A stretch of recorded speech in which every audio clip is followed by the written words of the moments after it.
Hello friends, मैं doctor Huma Rahman. तो आज हम बात करेंगे माहवारी, मासिक धर्म या फिर मेंस्ट्रुअल साइकिल के ऊपर। मेंस्ट्रुअल साइकिल एक तरह का नेचुरल बायोलॉजिकल प्रोसेस है जो कि हार्मोन्स से रेगुलेट होता है हर एक विमेन के अंदर। तो जो हार्मोन्स होते हैं वो होते हैं ईस्ट्रोजन और प्रोजेस्टेरॉन, बेसिकली एफएसएच और एलएच। जो ये नॉर्मल इसका लेंथ होता है वो होता है 28 डेज़ का, जो कि रेंज करता है फ्रॉम 21 डेज़ टू 35 डेज़। 21 से 35 दिन तक ये इसका रेंज रहता है। इसके बीच में अगर माहवारी आपको आ जाती है तो ये नॉर्मल है। कई बार पेशेंट्स बोलते हैं हमें 21 दिन में ही पीरियड्स आ गए, 22 दिन में आ गए, तो दैट इज़ ऑल नॉर्मल। तो ये क्यों होता है? इसमें जो कई तरह की फेजेस होती हैं। जो सबसे पहली फेजेस हम मेंस्ट्रुअल साइकिल को ही देखते हैं। तो जो मेंस्ट्रुएशन की फेज़ होती है वो ये होती है कि उसमें जो आपकी यूट्रस के अंदर की लाइनिंग है, जिसको हम एंडोमेट्रियम बोलते हैं, वो श्रेड होती है, जिस वजह से ब्लीडिंग होती है। और ये इसको हम जो साइकिल गिनते हैं उसका डे 1 मानते हैं, जो कि नॉर्मल जाता है 5 डेज़ तक। तो 1 to 5 is a first phase of menstrual cycle. Then इसके बाद आता है हमारा फॉलिकुलर फेज, जो कि लाई करता है 6 से 13 डेज के बीच में। इसमें आपका जो फॉलिकल का डेवलपमेंट होता है ओवरीज में, वो होता है जो ईस्ट्रोजन के कारण होता है। इसमें यूट्रस अपने आप को फिर से प्रिपेयर करता है, न्यू लाइनिंग जो आपकी पहले श्रेड हो गई थी वो इसमें बिगिन होती है बनना।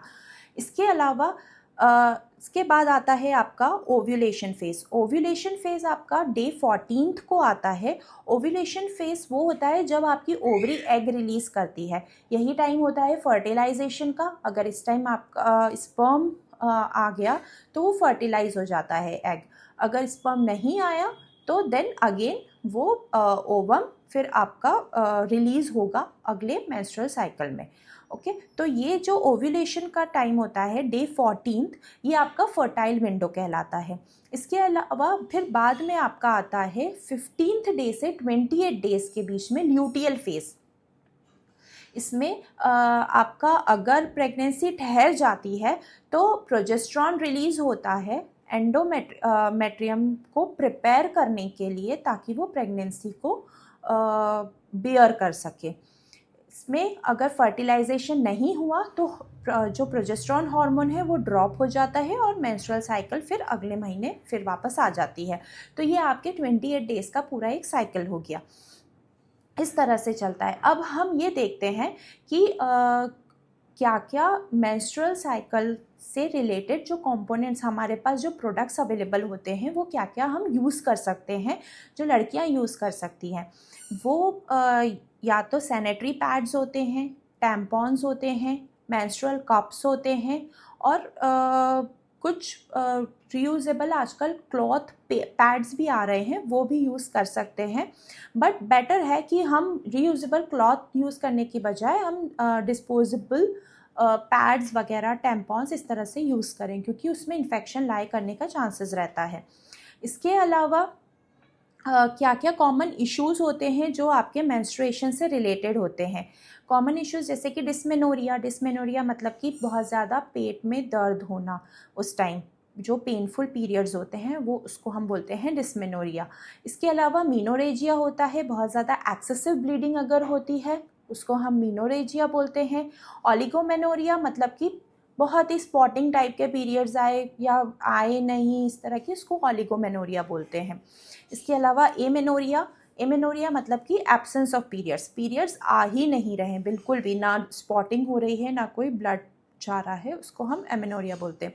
इसके साथ साथ पीएमएस होता है, जो कि प्री मेंस्ट्रुअल सिम्टम्स होते हैं, जैसे कि मूड स्विंग्स होना, क्रैम्प्स आना पीरियड्स आने के कुछ दिन पहले, और एक थकान सी महसूस होने लगती है, उसको हम पीएमएस बोलते हैं। अब इसमें क्या क्या डिसऑर्डर्स होते हैं, मेडिकल डिसऑर्डर्स क्या क्या होते हैं, जो कि एक आपसे पहले भी एक वीडियो में मैंने बात करी थी, PCOS is polycystic ovarian syndrome. इसमें आपका जो साइकिल्स है वो बहुत ज़्यादा इरेगुलर रहती हैं, कभी 21 डेज से पहले पीरियड्स आना या फिर 35 डेज़ के बाद से लंबा आपका मेंस्ट्रुअल साइकिल हो जाना, वो आपका इरेगुलर साइकिल हो जाता है। इसके अलावा हार्मोनल इम्बैलेंस होता है। और क्या क्या होता है, एंडोमेट्रियोसिस एक तरह का एक डिसऑर्डर होता है जिसमें यूट्रस का टिश्यू यूट्रस के बाहर कहीं मिलना, उसको हम एंडोमेट्रियोसिस बोलते हैं, जो कि एक बहुत पेनफुल कंडीशन होती है। इसके अलावा एनीमिया होता है, बहुत ज़्यादा हैवी ब्लीडिंग के कारण वेट लॉस ब्लड लॉस हो जाना, उसको भी ये भी एक डिसऑर्डर जो कि मेंस्ट्रुअल साइकिल के साथ लगा हुआ रहता है फीमेल्स में।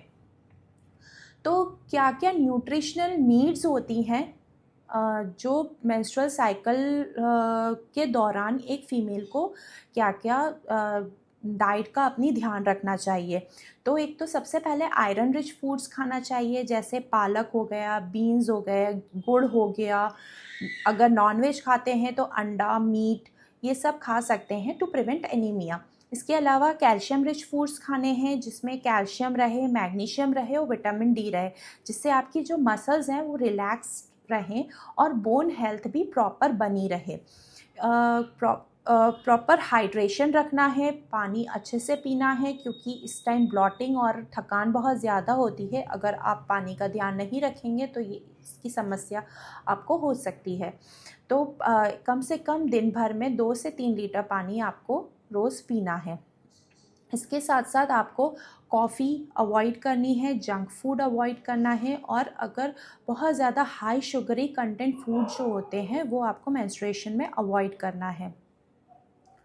अब इसके साइकोलॉजिकल एस्पेक्ट्स क्या क्या होते हैं, जैसा मैं आपसे पहले ही बात कर चुकी हूँ प्री मेंस्ट्रुअल सिम्टम्स की, जो कि एंजाइटी, मूड स्विंग्स होना, इरिटेबिलिटी होना, ये मेंस्ट्रुअल जो पीरियड्स आने से पहले ही आपको महसूस होने लगता है।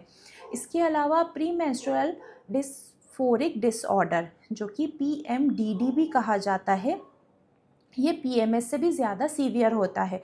इसमें आपको डॉक्टर की सलाह लेने की ज़रूरत होती है। इसमें जो भी PMS के सिम्टम्स होते हैं वो और ज़्यादा एग्रेसिव फॉर्म में आपको देखने को मिलते हैं। इसके साथ साथ कई सारे स्टिग्मा और मिथ्स भी लगे रहते हैं, जैसे कि मेंस्ट्रुएशन एक इम्प्योर ब्लीडिंग होती है। ऐसा कुछ भी नहीं होता है। ये आपकी जो नॉर्मल ब्लड जो आपकी रगों में बह रहा है वही आपका निकल रहा है, क्योंकि जैसा मैंने आपको पहले बताया यूट्रस की लाइनिंग श्रेड हो रही है, तो कोई भी अंदर से कुछ भी श्रेड होगा तो ऑब्वियसली बात है ब्लड वही बहेगा जो अंदर प्रेजेंट है ऑलरेडी। ओके, तो इसके साथ साथ अब हम बात करेंगे कि आपको क्या क्या बेस्ट प्रैक्टिसेस जो आपकी मेंस्ट्रुअल हेल्थ से रिलेटेड है, जैसे कि आपको सैनिटरी पैड चेंज करना चाहिए हर 4 से 6 घंटे में। नीचे की जेनाइटल हाइजीन आपको प्रॉपर मेंटेन करना है, वाटर से अच्छी तरह से वॉश करना है, हार्श सोप्स यूज़ करने से आपको बचना है इस टाइम। और आपका जो साइकिल्स है उसको आपको ट्रैक रखना है, ताकि आपको आपका अगला साइकिल कब आना है वो आपको पता चले। तो एक ट्रैकिंग, आजकल बहुत सारे ऐप्स आ रहे हैं, वो ऐप आप डाउनलोड कर सकते हैं या फिर कैलेंडर में भी मार्क कर सकते हैं। इसके साथ साथ पेन मैनेजमेंट करने के लिए आप हॉट वाटर बैग यूज़ कर सकते हैं, योगा कर सकते हैं, या फिर थोड़ी हल्की फुल्की लाइट एक्सरसाइज भी कर सकते हैं, जिससे आप आपकी पेल्विक मसल्स को स्ट्रॉन्ग कर सकते हैं। इसके साथ साथ अगर बहुत ज़्यादा इरेगुलर पीरियड्स हैं या बहुत ज़्यादा हैवी पीरियड्स हैं या फिर बहुत पेनफुल साइकिल्स हैं, तो फिर आपको डॉक्टर की सलाह लेने की ज़रूरत है। तो ये था हमारा मेंस्ट्रुअल साइकिल के ऊपर डिटेल वीडियो। अगर आपको और किसी टॉपिक के ऊपर डिटेल वीडियो चाहिए तो हमारे कमेंट बॉक्स में आप कमेंट करें, और हमारा चैनल सब्सक्राइब करें, and do like our videos. Thank you.